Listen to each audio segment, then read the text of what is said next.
on Prime Crime. You have no idea where this is. The killing that changed it all. It was a circus. It was unlike any other case. And now all of a sudden your wife's missing? Are you kidding me? You think I had something to do with her disappearance? And the developments happening over 15 years later. There is no, to my mind, justice that has been for Laci, for Scott, for Connor, or for either of the families.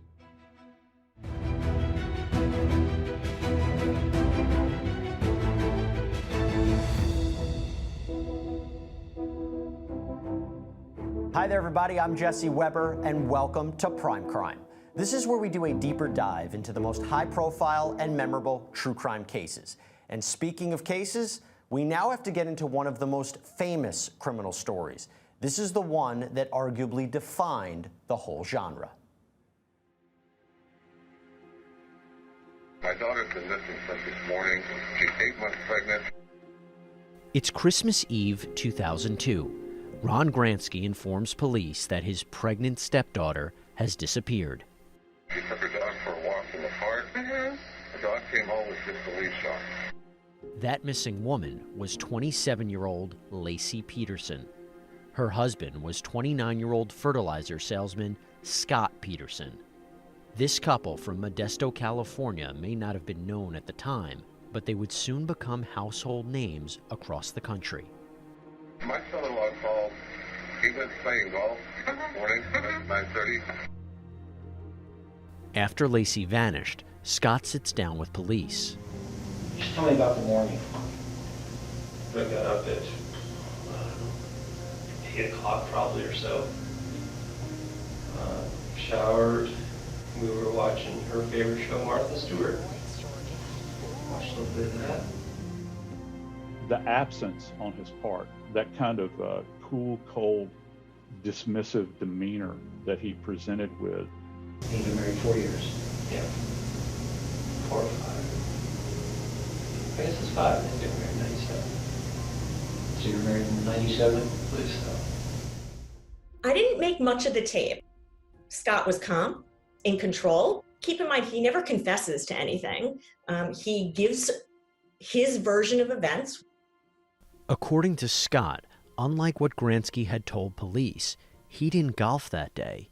He says it was too cold and instead decided to go fishing. When did you realize you were going to go fishing? Oh, that was a morning decision. Seemed too cold to go play golf with the club, so.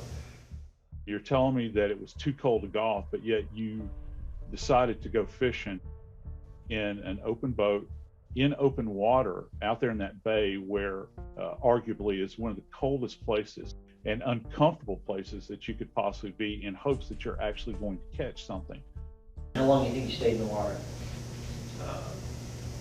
Felt like an hour and a half or so. It seemed that Laci didn't know he was going boating, so he would have been arguably unreachable to his 8.5-month pregnant wife, which seems a bit odd. 2, he didn't normally go boating. Okay, so then what? You drive home. You see your dog out there? Yeah. And he still have his leash on? Were you calling for Laci or? Oh yeah, of course. To me, it sounded like a reasonable story. He was out, he comes home, his wife's not there. He's called her a couple of times, but there was nothing strange or inculpatory about his story. The search for Laci Peterson grabbed local and national headlines. Not only did law enforcement conduct a widespread investigation, but the public became engrossed in the case and took an active role in the search as well. What's left is the flyers, the canvas tomorrow, the media coverage. Although Scott himself participated in the investigation and search efforts, many people believed he seemed a bit off. He presented with a lack of grief. He wasn't just missing his wife, he's missing this unborn child. What concerns me the most is the fact that your dog came home with a leash on. That bothers me. I mean, No question. yeah. That was what everyone was fixated on. Everybody talked about was the way he behaved. Well, he smiled at the vigil. he hugged somebody. Look at what he's doing or what he's not doing. No one knew what Scott was like prior to all of this. People react in many, many different ways. What concerns me most is doing anything I can to further progress. I appreciate that. And I don't want you to hold it against me. I mean, sometimes I hate asking. You got to do it. But I do. I really do have to do it. And Yet was Scott Peterson totally honest with police? As you'll see, not quite. you guys haven't had any problems, marriage problems? More when we return. What you're telling me, Scott, is you have no idea where this is. It's December 25th, 2002. Scott Peterson is speaking with Modesto detective Al Bronchini about the disappearance of his pregnant wife, Lacey, who vanished the day prior. He claims he went out boating, returned home, and Lacey was gone. Yet it's his seemingly indifferent attitude during this investigation, as well as some odd details in his alibi, that left many suspicious. You know about what time you left Modesto? Gosh, I don't know. Scott Peterson was holding a secret, though. A secret that the world was about to find out. Received December 16th at 5:44 p.m. Hey, sweetheart. Gotcha. In a stunning revelation, a 27-year-old massage therapist named Amber Fry comes forward in January 2003 and admits she was having an affair with Scott. Anytime you have a scenario where a wife goes missing, the husband is going to be the first person that police look at. Now add the idea that there's an affair going on. You have a potential motive. You guys haven't had any problems, marriage problems? Everything's good? Mm-hmm. Let's assume Scott's completely innocent and his wife goes missing. If you're Scott, do you want the world to know that you're having an affair and have been lying to your wife and lying to the woman you're having an affair with? Do you not realize that that's going to make you the prime suspect? So you might want to cover it up. What Scott didn't know was that when the news of Lacey's disappearance hit the headlines, Fry began to work with police and recorded her calls with Scott. In one of the most shocking moments, while at a vigil for Lacey, listen to where Scott says he is. Amber. Hey, Happy New Year's. I'm near the Eiffel Tower. New Year's celebration is unreal. The crowd is huge. The recorded calls with her were so damning. It goes into this kind of master manipulation mode that he's in. His wife is missing. His child, who is unborn, is missing, but yet he wants to continue on this charade. It's pretty awesome. Fireworks there for the Eiffel Tower. Well, that's good. I'm glad you guys decided to go out. Scott eventually comes clean to Amber about his missing wife. It's the worst thing. Sorry, Amber. I have not been traveling during the last couple weeks. I've lied to you when I've been traveling. Okay. The girl I'm married to, her name is Lacey. Mm-hmm. Not only had Scott lied about his marriage to Lacey, he even told Amber he was a widower. You deserve so much better. Yeah, and I deserve to understand an explanation of why you told me you'd lost your wife and this was the first holidays you'd spend without her. That was December 9th. You told me this, and now all of a sudden your wife's missing? Are you kidding me? I don't know what to say. There's no question he is lying to Amber Fry about his relationship with his wife. There's no question he's lied to her about a lot of things in regards to what's going on in his life. With that said, there is not a single moment in any of those calls that he ever confesses to anything. Of course you couldn't tell me the story about your wife because it hadn't happened yet. And you were hoping to resolve in January that it'd be resolved and you'd have a story to tell me. You think I had something to do with her disappearance? Well, let's see. How can I believe that? How can I believe that? How could I believe anything for... I am not evil like that. I would hope not. I am... Oh, my God. For Scott Peterson, this was only the start of his problems. In April 2003, the whole case changed. The bodies of Laci and her unborn son Connor are found. Days after the gruesome discovery, Scott was arrested, and he would later be charged with murder. But why was Scott arrested? Up next, we'll get into the evidence in the case and what it tells us.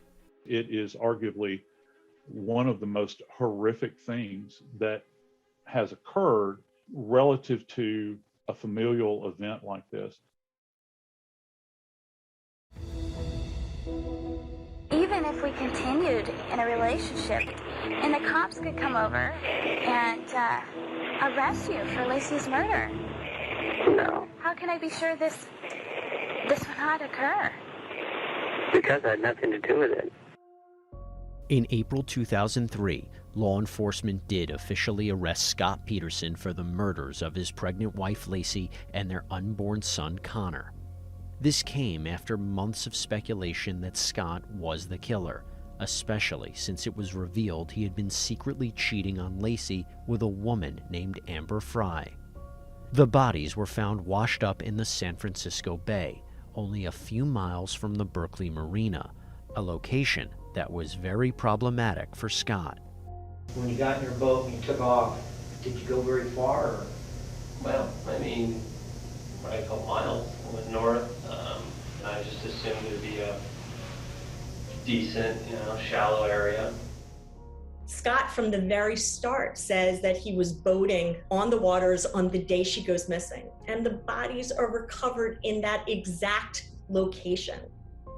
Okay, so you fish for 90 minutes about, then what? You go back to the marina. Get back.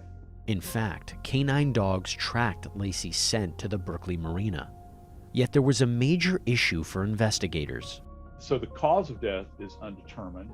The level of decomposition that had occurred, first off, you're talking about salty to brackish water, which is very harsh on human remains. And we can see evidence of potentially this post-mortem feasting that had taken place. It was marine life that did this. When you're missing significant elements of the body, it's really hard to make that determination. How did Connor's little remains wind up in the condition that they were in? He had certain little injuries on his body, and he also had tape around his mouth, neck. What was the origin of that? Not only could authorities not pinpoint how or even where Laci was killed, but no murder weapon was ever recovered. In fact, there was no significant forensic evidence connecting Scott to the murders. Okay, so then what? You drive home. Okay, what you do when you go in? Put my clothes in the washer. Okay, then what? And jump in the shower. However, authorities did find a few things. A comforter from the Peterson home stained with what appeared to be small blood spots. Was she wrapped in this? Was this something that she was laid upon and then attacked? Additionally, hairs consistent with Laci's were found on a pair of pliers recovered from Scott's boat. I don't think much about the hair on the pliers, and I say this because, Scott and Laci lived together. It wouldn't be unusual for Laci's hair, Scott's hair, to be on Laci, to be on Scott. A lot of the reason I went was just to get that boat in the water to see, Law enforcement discovered something else. There was evidence that Scott had made 5 cement anchors, but only one was on his boat. These were purposed, I think, in this case, to hold her body in place at least long enough so that her body was so compromised by decompositional changes. Tide may have had an impact on the final resting place of both her and Connor. Coming up, what happens to Scott Peterson is not easy to answer. There's a whole entire nation in this. You don't think that they have a right to know?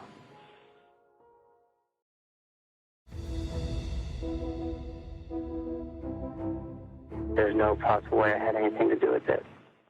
On June 1st, 2004, the trial of Scott Peterson began, the man accused of murdering his pregnant wife Lacey and their unborn son Connor back in December 2002.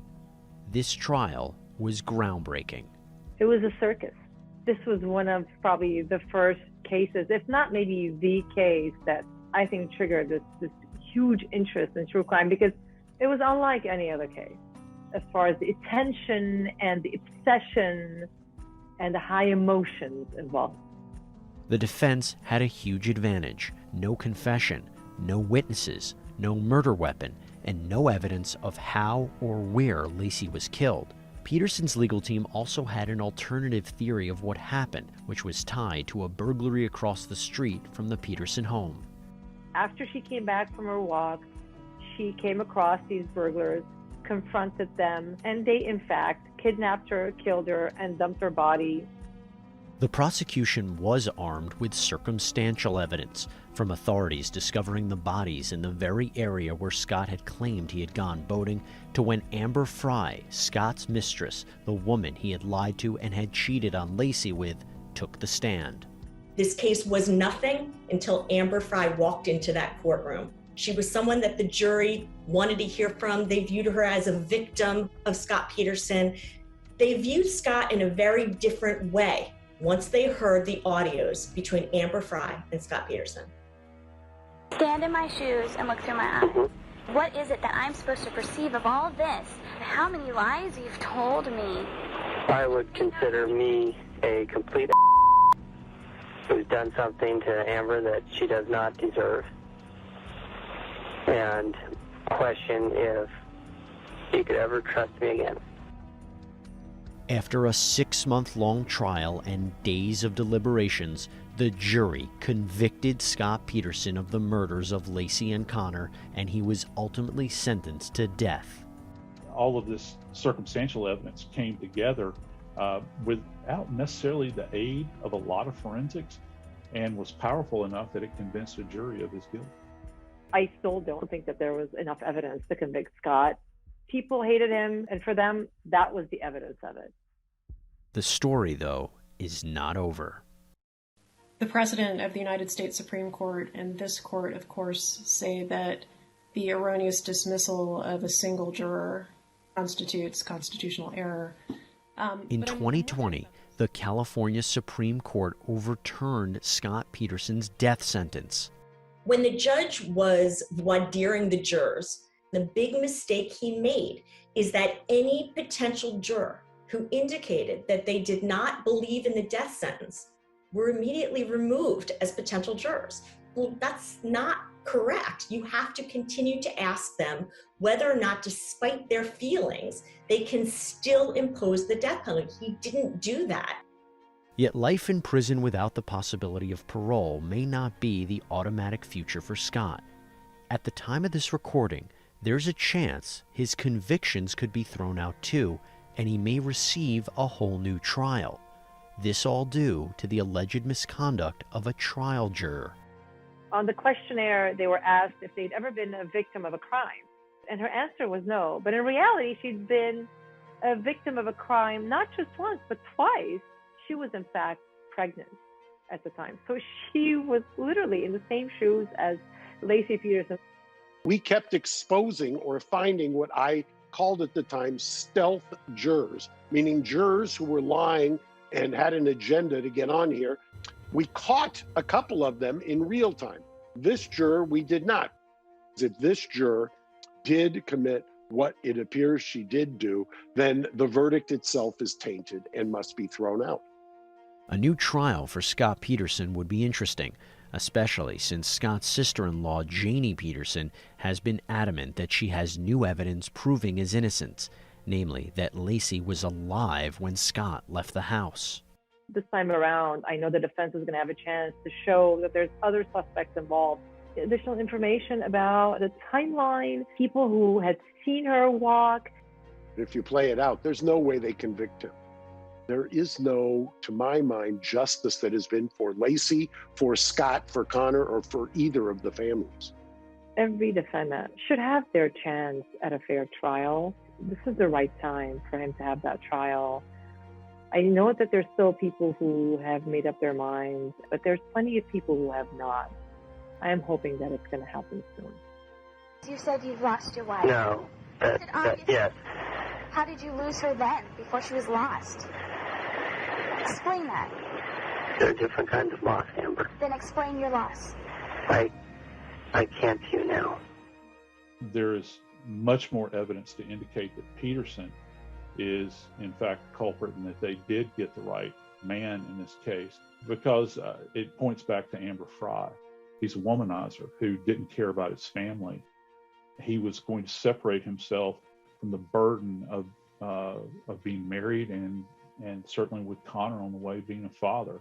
When you're working with the arithmetic in this case and you begin to think, who in the world would have had that level of motivation to take Laci's life? I think that your final answer at the end of the day is Scott Peterson.